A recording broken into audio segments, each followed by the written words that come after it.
Blog কিংবা travelling video কিন্তু YouTube বা বিভিন্ন সোশ্যাল মিডিয়ায় আপলোড করার কিছু ইনস্ট্রাকশন রয়েছে। সেক্ষেত্রে কিন্তু আপনি কোনো ভেহিকলের নাম্বার, নেম প্লেট এগুলো শো করতে পারবেন না। কিছু মানুষ আছে যারা চান না তাদের ফেস আপনার ভিডিওতে আসুক। এই ক্ষেত্রে কিন্তু আমরা সেই ফেসটাকে ব্লার করে দেই বা মোজাইক করে দেই। এই ইফেক্টটা কিভাবে ব্যবহার করতে হয় সেটা আমরা এই ভিডিওটির মাধ্যমে শিখব। এই কাজটা করতে হলে খুবই অটোমেটিক ভাবে করা গেলে অনেক বেশি ভালো হয়। তার জন্য আমরা ফেস কিভাবে ট্র্যাকিং করবেন, অবজেক্ট দিয়ে যদি করি তাহলে অবজেক্ট কিভাবে ট্র্যাকিং করবেন, এ সমস্ত বিষয় আমরা এই ভিডিওটির মাধ্যমে শিখব। মিডিয়াতে আসার পর আমরা ইনপুট করে নিব। এখানে বিভিন্ন ভিডিও আছে। আমি জাস্ট এখান থেকে র‍্যান্ডম কিছু ভিডিও পিক করে নিচ্ছি। এখানে আমরা একটা ভিডিও টাইমলাইনে নিয়ে আসব।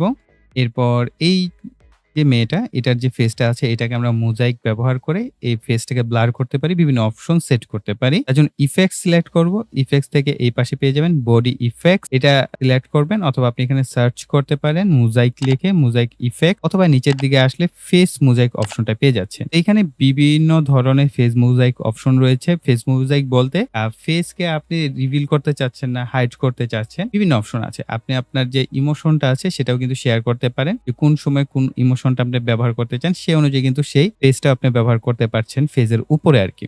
এটাকে আমরা জাস্ট ড্র্যাগ এন্ড ড্রপ করে ছেড়ে দেব। ইফেক্টস অপশন সিলেক্ট করব, তাহলে এটা প্রোগ্রেস হবে। তো ডিটেক্ট ফেস, এই ফেসটা সে ডিটেক্ট করতে পারে কিনা আমরা দেখি। টোটাল প্রসেসিং 100% হবে। অটোমেটিক কিন্তু ফেসটাকে সে ডিটেক্ট করতে পেরেছে।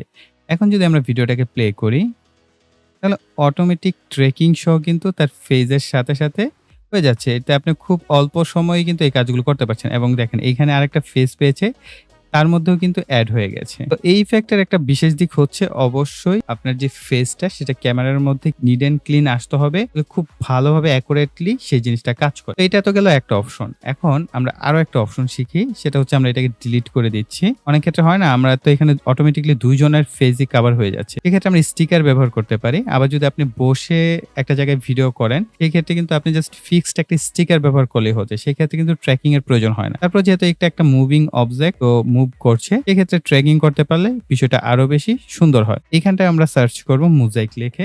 এই যে বিভিন্ন ধরনের মোজাইক অপশন রয়েছে, আপনার যেটা মন চায় আপনি সেটা ব্যবহার করতে পারেন। আপনারা ইউটিউবে কিন্তু অনেক ভিডিও দেখতে পান, সে সমস্ত ভিডিওতে কিন্তু এই ধরনের স্টিকার গুলো ব্যবহার করা হয়ে থাকে। বিশেষ করে গাড়ির যে লাইসেন্স নাম্বার টাম্বার থাকে সেগুলো হাইড করার ক্ষেত্রে। ওইটাও আমরা শিখবো একটু পরেই। তো আমরা এইখানটায় হচ্ছে এটাকে দিচ্ছি, দেওয়ার পর এটাকে আমরা অ্যাডজাস্ট করতে পারি। স্টিকারটা আমাদের অনুযায়ী আমরা অ্যাডজাস্টমেন্ট করে নিতে পারি। যতটুকু দরকার হয় আপনি অতটুকুতে অ্যাডজাস্টমেন্ট করতে পারেন। এখানে ভিডিও অপশন থেকে বেসিক আছে, এরপর মার্কস, এরপর হচ্ছে এআই টুল, এখানটা সিলেক্ট করবেন। এখানে দেখতে পাচ্ছেন মোশন ট্র্যাকিং অপশন আছে। তো নিচের দিকে আসলে পাওয়া যাবে, নিচের দিকে চলে আসবেন, তাহলে হচ্ছে স্মার্ট কাট আউট, এর নিচে হচ্ছে মোশন ট্র্যাকিং অপশনটা পাচ্ছেন, প্লেনার ট্র্যাকিং অপশন পাচ্ছেন। এখন কোনো টেক্সট হয় বা কোনো সমতল জায়গা হয়, ধরেন বিলবোর্ড হতে পারে, ওই সমস্ত ক্ষেত্রে আপনি প্ল্যানার ট্র্যাকিংটা ব্যবহার করবেন। আর যেহেতু এখানে মোশন চেঞ্জ হচ্ছে এই কারণে আমরা মোশন ট্র্যাকিংটা সিলেক্ট করব। করার পর আমরা আপাতত এই জিনিসটাকে হাইড করে দিচ্ছি এবং এইখানটায় এটাকে আমরা পয়েন্ট আউট করে দেব যে ওনার ফেস হচ্ছে এইটা। এর মধ্যে আমরা এটাকে ছোট করে অ্যাডজাস্ট করব।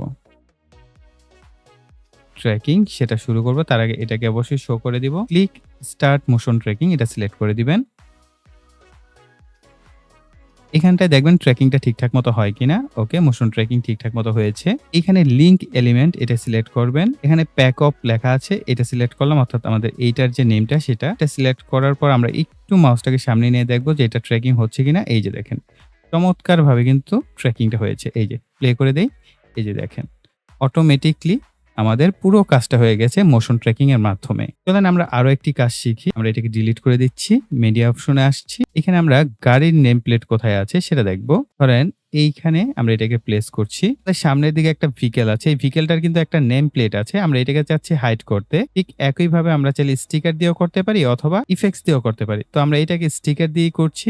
আমরা এখান থেকে ব্লার অপশনটা অ্যাড করে দিচ্ছি, ব্লার অপশনটাকে অ্যাডজাস্ট করে ছোট করে নিব যতটুকু প্রয়োজন। তো ব্লার অপশনটা আমার কাছে ভালো লাগছে না, ব্লার থেকে মোজাইক অপশনটা আসলে পারফেক্টলি কাজ করে। তো আমরা মোজাইকটাই নেই, এখানে এই মোজাইক অপশনটাও নিতে পারি, অথবা এই অপশনটাও ভালোই। হ্যাঁ, এইটা ভালো, এটা আপনারা অনেক ভিডিওতে দেখেছেন। আমরা এটাই অ্যাডজাস্ট করে নিই। আচ্ছা, যদি এক্স ওয়াই ভ্যালু ধরে আপনাকে অ্যাডজাস্ট করতে হয় তাহলে এই লিঙ্কটা তুলে দিবেন, তখন আপনার এক্স ওয়াই ভ্যালু ধরে এইভাবে আপনি অ্যাডজাস্ট করতে পারবেন। এই তো এইখানে আপাতত দিয়ে দিলাম। তো আগে আমরা হচ্ছে ট্র্যাকিং এর কাজটা করে ফেলবো। নিচে সিলেক্ট করব। এখান থেকে এআই টুলস মোশন ট্র্যাকিং অপশনটা আবার বের করব। এই যে মোশন ট্র্যাকিং এটা সিলেক্ট করব। উপরে একটা হাইড করে দিব। এটাকে আমরা এই ইয়েলো কালারের মধ্যে ছোট করে সেট করে নিব। এরপর এখান থেকে click to start motion tracking select করে দিব। ওকে করে দিব। এটাকে শো করে আমরা এইখানে লিংক এলিমেন্টে মোজাইক মার্কস এটা সিলেক্ট করে দিলাম। এখন আমরা যদি প্লে করি তাহলে দেখব যে আমাদের অটোমেটিক্যালি এটা ট্র্যাক করছে এবং আমাদের কোনো নেম প্লেট দেখা যাচ্ছে না। আপনি যদি আপনার গাড়ির সামনে অন্য কোনো গাড়ি আছে বা বাইকের সামনে অন্য কোনো বাইক আছে, সেক্ষেত্রে আপনি যে নেম প্লেটটা এটাকে কিন্তু আপনি এইভাবে হাইড করে দিতে পারেন। আদারওয়াইজ আপনি জানেন ইউটিউবে কিন্তু কপিরাইট সিস্টেম রয়েছে বা ক্লেম সিস্টেম রয়েছে। এই নাম্বার প্লেট আসলে শো করা যাবে না। অনেক ক্ষেত্রে আমাদের ব্যাংক অ্যাকাউন্ট শো করে ফেলি। সে সমস্ত ক্ষেত্রে আপনারা এই সিস্টেমগুলো ব্যবহার করতে পারবেন। তো এই ছিল আমাদের ভিডিও। আই থিংক ভিডিওটি আপনাদের কাছে ভালো লেগেছে। তার জন্য অবশ্যই ভিডিওতে লাইক, কমেন্ট এবং শেয়ার করবেন। আর যারা এখনো চ্যানেলটিকে সাবস্ক্রাইব করেনি, তারা চ্যানেলটিকে সাবস্ক্রাইব করে রাখবেন, কেননা এই ধরনের নিত্য নতুন ভিডিও আমাদের চ্যানেলে আপলোড করা হয়। তার জন্য অবশ্যই প্রিয় ভাইরা চ্যানেলটিকে সাবস্ক্রাইব করে পাশে বেল বাটনটি অ্যাক্টিভ করে রাখবেন পরবর্তী ভিডিওর নোটিফিকেশন পাওয়ার জন্য। তো এই বলে এখানে বিদায় নিব। সকলে ভালো থাকবেন, সুস্থ থাকবেন। টাটা।